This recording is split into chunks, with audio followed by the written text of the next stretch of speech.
LinkedIn News. Validation's nice. I love validation. But with just how quickly technology is moving, it's a lot of dopamine for our body to anticipate. And then when we don't get that, like we post a story, no one likes it. We're going to feel let down. We have so many forms of connecting and receiving that validation. Because of that, there's so many ways to feel abandoned and left behind and forgotten. That's Meg Josephson. She's a psychotherapist and social worker, and you might have seen her on Instagram. So Meg just authored the new book, Are You Mad at Me? How to Stop Focusing on What Others Think and Start Living for You. Stay tuned for my conversation with her about how to stop using people-pleasing at work, at home, or in your community to validate your sense of safety and self-worth. Don't forget to hit that follow button to get new episodes of our show every week. And if you want to hang out with me more, you can find me on socials. Finally, if you like this conversation, I have a favor to ask. Leave us a review or a comment wherever you're listening so we can get to know you more and keep bringing you conversations that you love.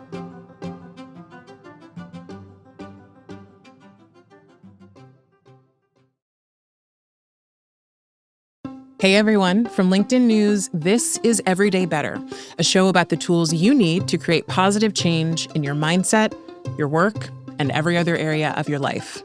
I'm Leah Smart, LinkedIn senior editor and a certified professional coach, and I help people become better versions of themselves one day at a time. Every week, I sit down with a trusted voice so that together we can explore how to take small steps toward big changes, the kind we plan for, strive toward, or never saw coming.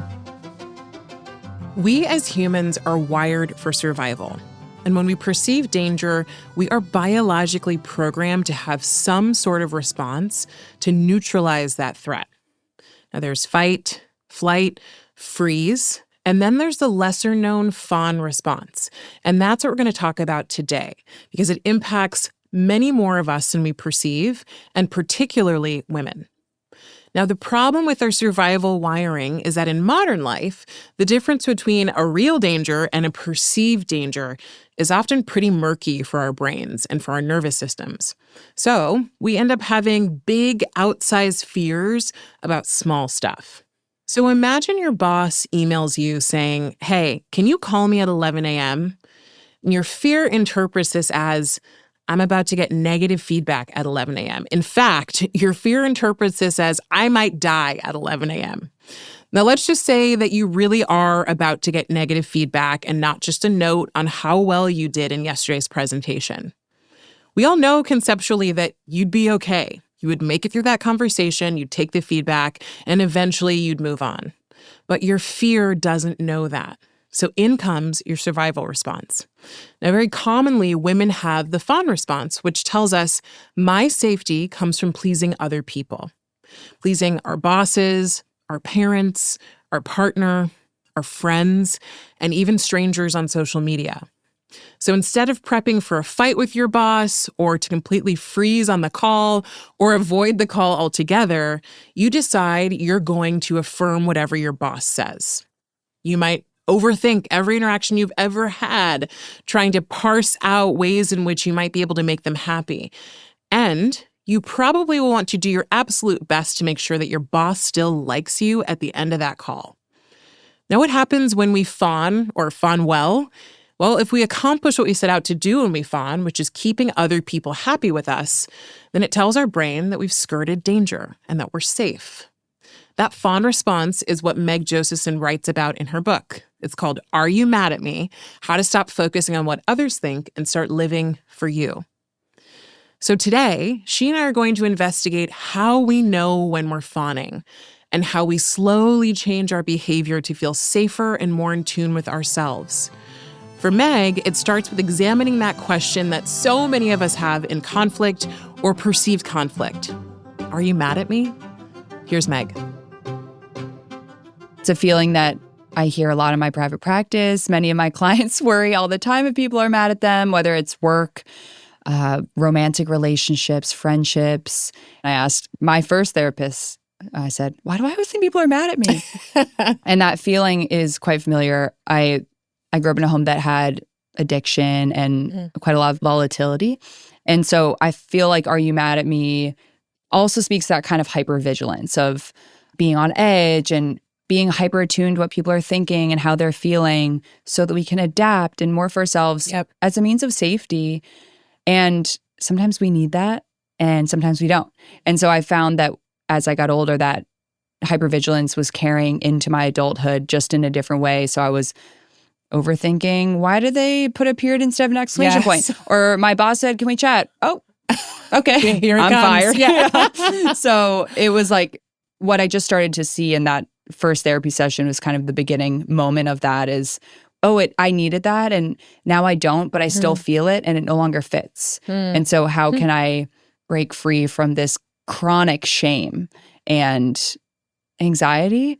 And that's really the starting point of this. Well, and so first of all, you call this out and we'll talk about it more later. There are so many ways now, so many channels that we have to think that someone's mad at us. And also for probably people like us who are hypervigilant to overextend ourselves so that nobody thinks we're mad at them. Like, I mean, I so also do the opposite. Yeah. Yes. I'm like exclamation points everywhere. And everyone's like, is she always that happy? Yes. I'm like, no, I'm not. But I just want to make sure you don't think this about what I'm saying. Let me control the narrative. Correct. Let me have, I want it to be perceived in the way, because that feels safe. And so that control comes from a place of safety seeking of if I know that you know that I'm good, then we're good. We're good. And so that's really what. And I'm not okay with us not being good is part of it. Well, that's exact. You're speaking to the heart of what this is all about is the fawn response, which I can define, but it really says, I can't feel safe until I know you like me. And my safety comes from pleasing you. And so that can't happen until we receive that external validation, whether it's online or whether it's through someone laughing at our joke. We need to receive that to temporarily relieve that anxiety. But yeah, it's tiring. It is. It's very tiring. I mean, is that what you'd say to someone now who walks into your practice and says, I have this challenge? I'm always worried that people are mad at me. Well, I would say first healing starts with awareness of it, because this is such an unconscious pattern. Really, what is happening is we're abandoning ourselves to keep the peace. We have to abandon ourselves in order to be hyper attuned to what someone else is feeling. We're disconnected from what do I want and what do I think? And it leads to this feeling of who am I? Like, I don't even know what I want. I don't know what I think. I'm just a chameleon in all my relationships. So having awareness of that is already healing, because to be aware, we have to tune in a little bit.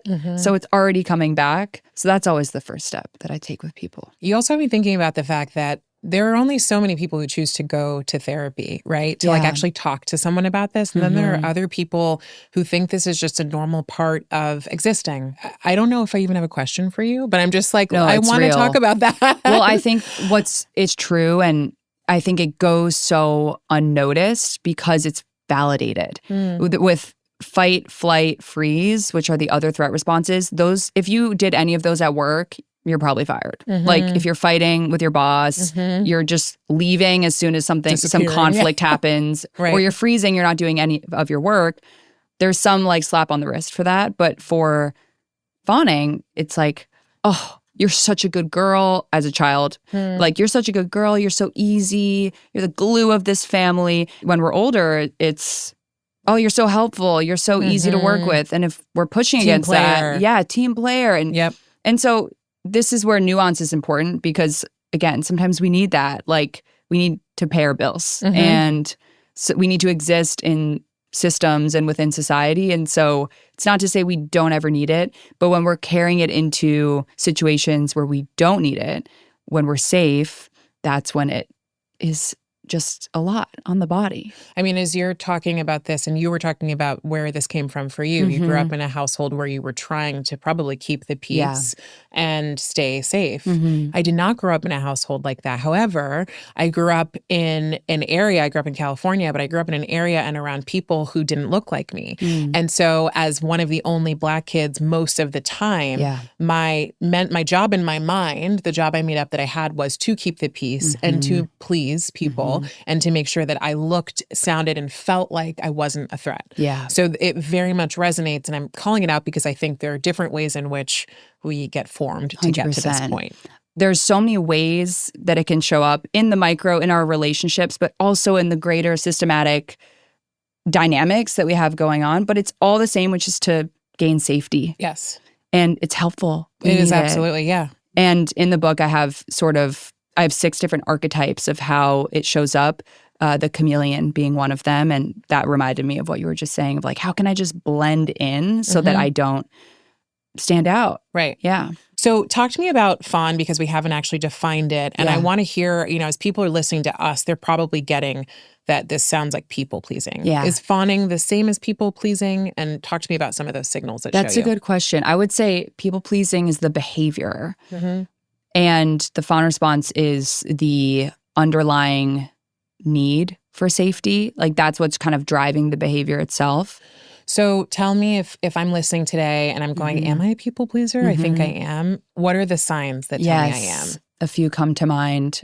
Constantly overthinking social interactions.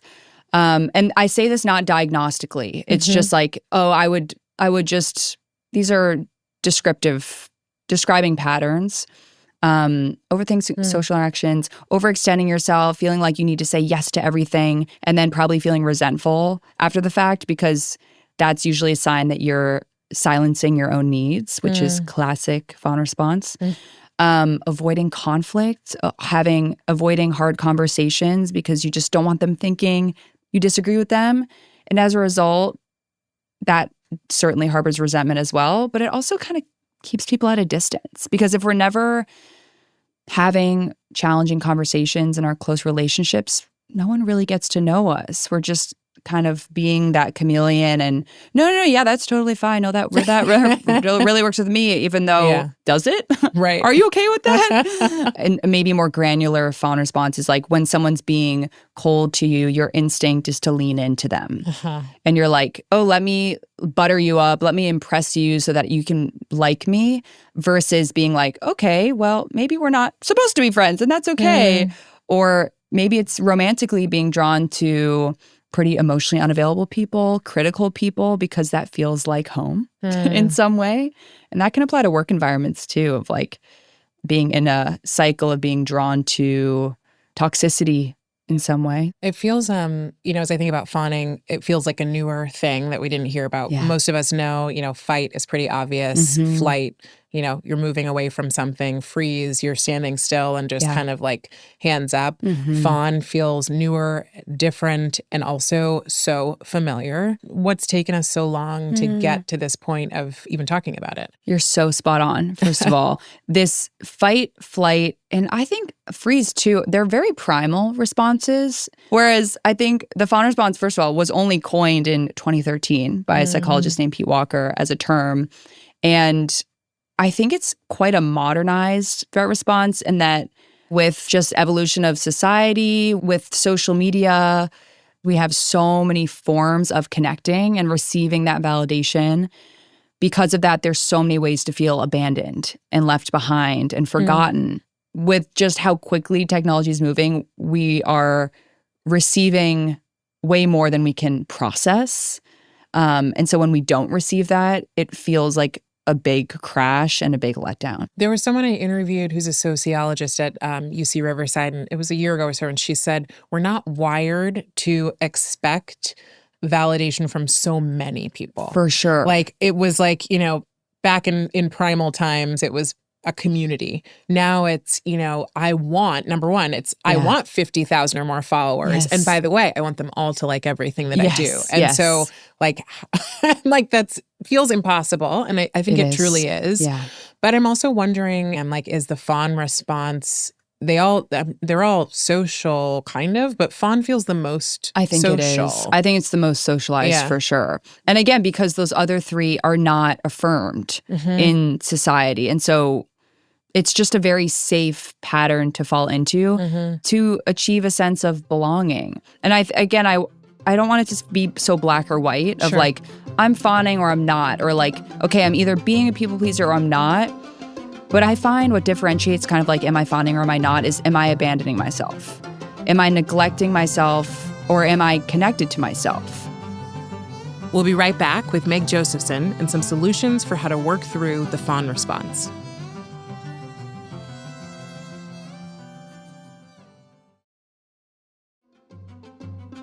And we're back with psychotherapist and author of Are You Mad at Me, Meg Josephson.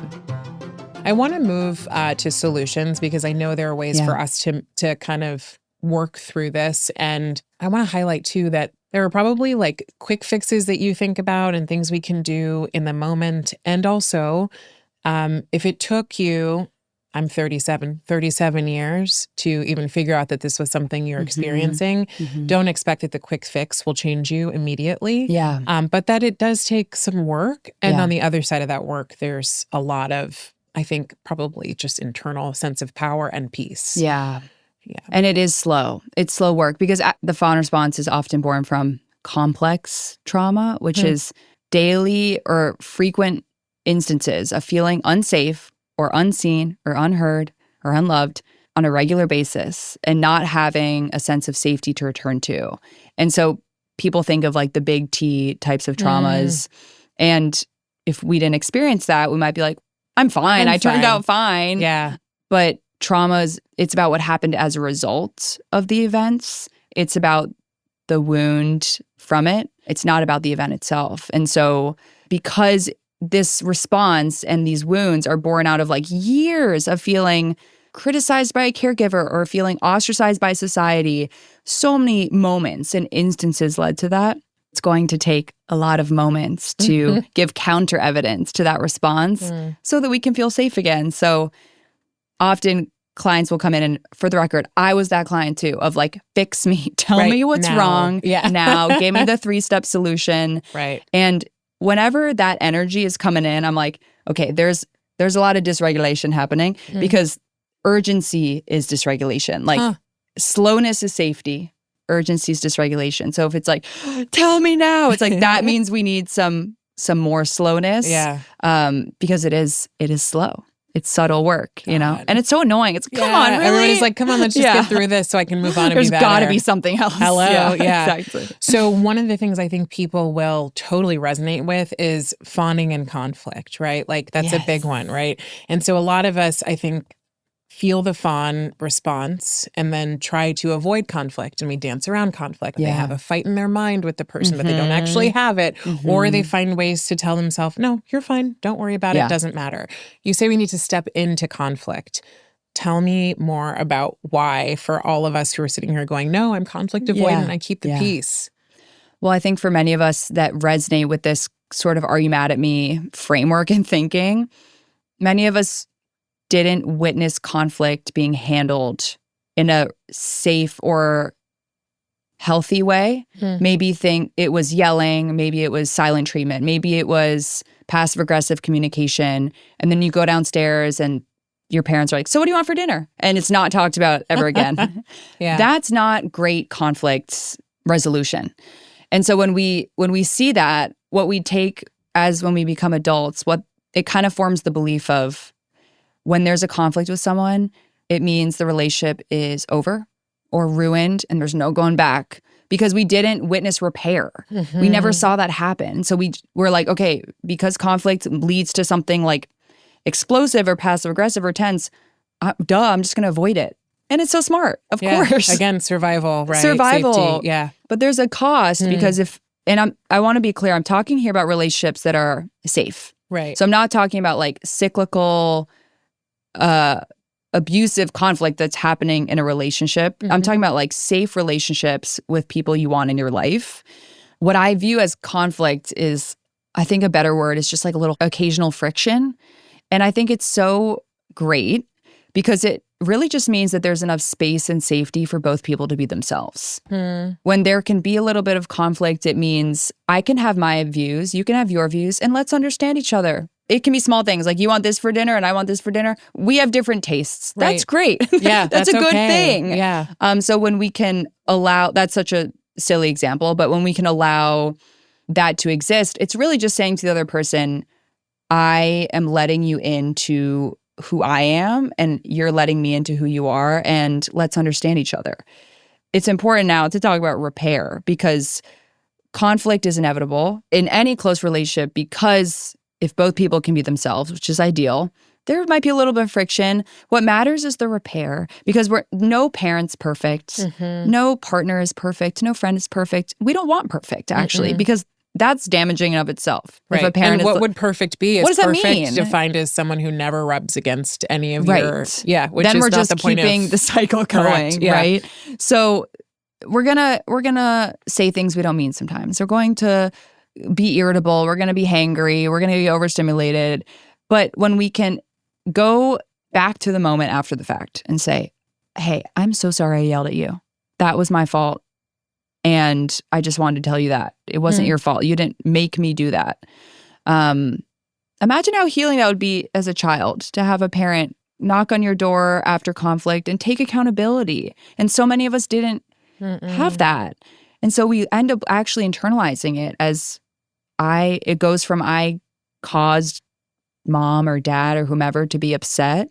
I did something bad, and it becomes I am bad. Something's wrong with me. And so repair is so healing. And that way we should celebrate a little conflict because then we get to repair.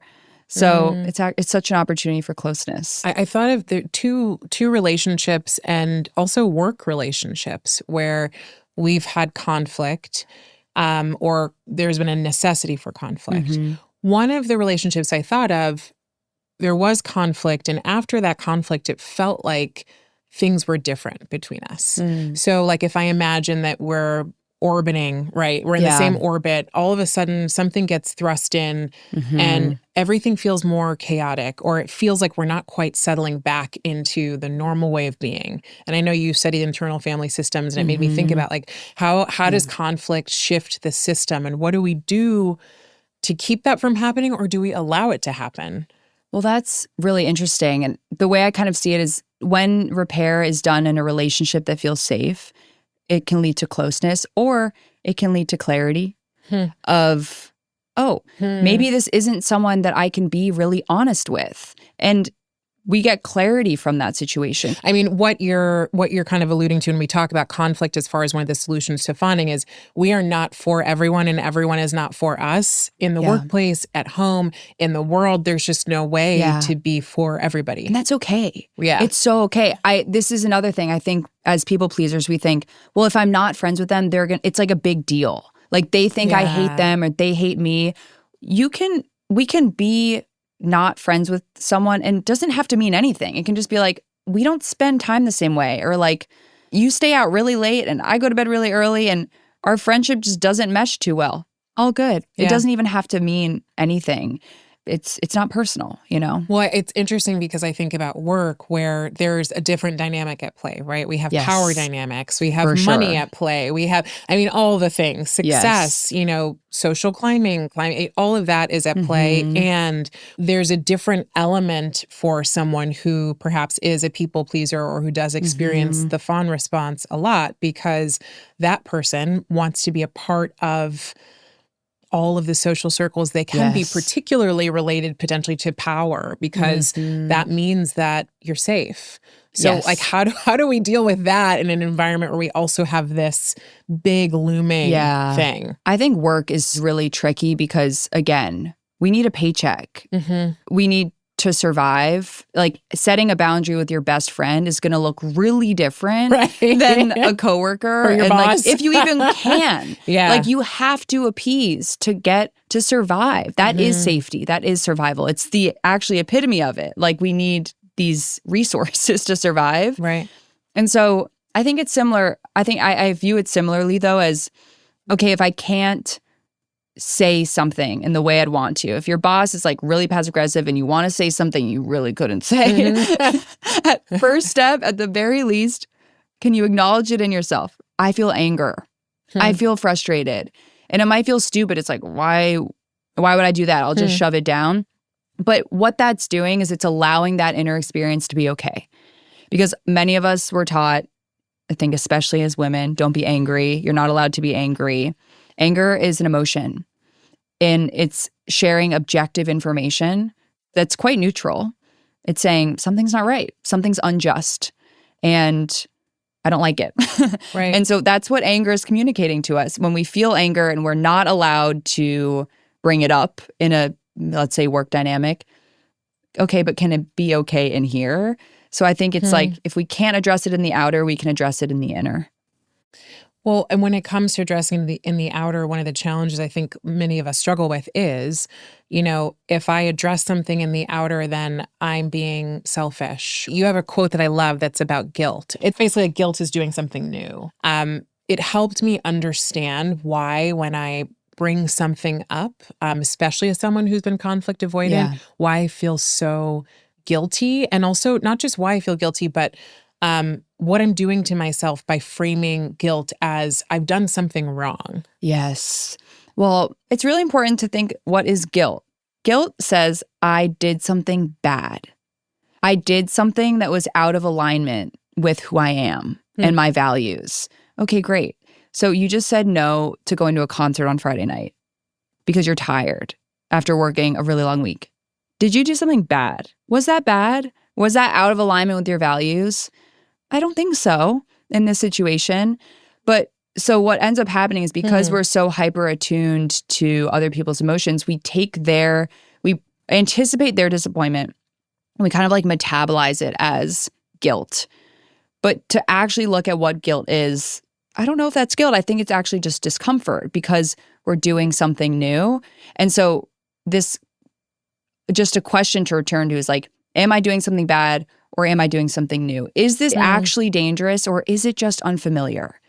Because our bodies are hardwired to find safety through familiarity. Expressing your needs will feel like aggression if people-pleasing is your baseline because we like what's familiar. Familiar? That resonates. Good. Familiar? Safe. Give me familiar. Yeah. But if we're going off that script, the body's like, no, hate this, unfamiliar, don't like it. Yeah. Doesn't mean it's actually bad. That's just the primal part of ourselves looking out for us. But that's where we can use our conscious awareness to kind of look at it from a distance and question it like, is this actually bad or is it just new? Is it just unfamiliar? And the cool thing is it won't always be unfamiliar. Right. You'll get used to saying no. Right. You'll get used to expressing yourself. You think about as like a kid, how many times did you probably use the word no? Things you didn't want to do, right? So it's like, a good point. That's familiar, actually. Such a good You've gotten point. away from the familiar when you didn't have like the mental wherewithal to go, I have to please other people. I love You're that. like, no, I don't want to do that. Kids I don't want to eat that. are so good at saying what they need. Yeah. That's so good. I'm here for that. Okay, so we go through this process. We, listen to or read your book or listen to this episode or go, follow you and start looking at these practices. I always want to know, what's it in service of? Like, who do we become because we choose to work through this response? We become, I think it's an everything answer, and that it's for, yes, we're returning to ourselves. We feel closer to ourselves. We are honoring our needs and we're identifying our emotions. But I also think it's for the collective because I say this at the end, like, how can we speak up for the needs of someone else if we can't do it for ourselves? And sometimes it's easier to speak up for the needs of someone else, but to practice both ways, it brings us closer in our relationships. It saves us energy. And we're also modeling to other people who are struggling with this, you can do this too. So I think that the reward at the end is knowing ourselves, it's closeness, it's feeling more at ease with our inner world, with our anxious thoughts and our emotions and turmoil, that it's okay. You're a person who has emotions. Nothing is wrong with you.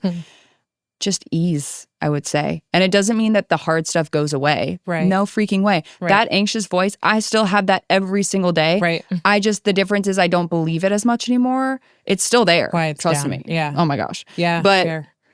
I just can see it with a bit more distance. So it's not quieter necessarily. It's just that you have a different perspective on it. I think it's quieter because it's a little further away. It's speaking the same volume, but it's a little further away from me. So it feels quieter. But it's still loud. Awareness is everything. It's just everything because we're not getting rid of this part that is working hard to protect us. We need it. We'll need it again. We're actually just letting it know, I don't need you all the time. And right now you can rest and you'll know when you're needed again. That was Meg Josephson, psychotherapist, social worker, and author of the new book, Are You Mad at Me? How to Stop Focusing on What Others Think and Start Living for You. If you liked this episode, make sure you check out my conversation with Amber Ray on why learning to disappoint people is the key to an authentic life. You can find a link in the show notes, and if you have thoughts, let me know in the comments or by leaving a review. Everyday Better is a production of LinkedIn News. The show is produced by Emily Reeves and Ava Amabegi. Asaf Gadron is our sound engineer. Tim Boland mixed our show. We get additional support from Alex Kuznetsova and Mujib Merdad. Sarah Storm is our senior producer. Dave Pond is head of production and creative operations. Maya Pope-Chappelle is director of content and audience development. Courtney Koop is head of original programming.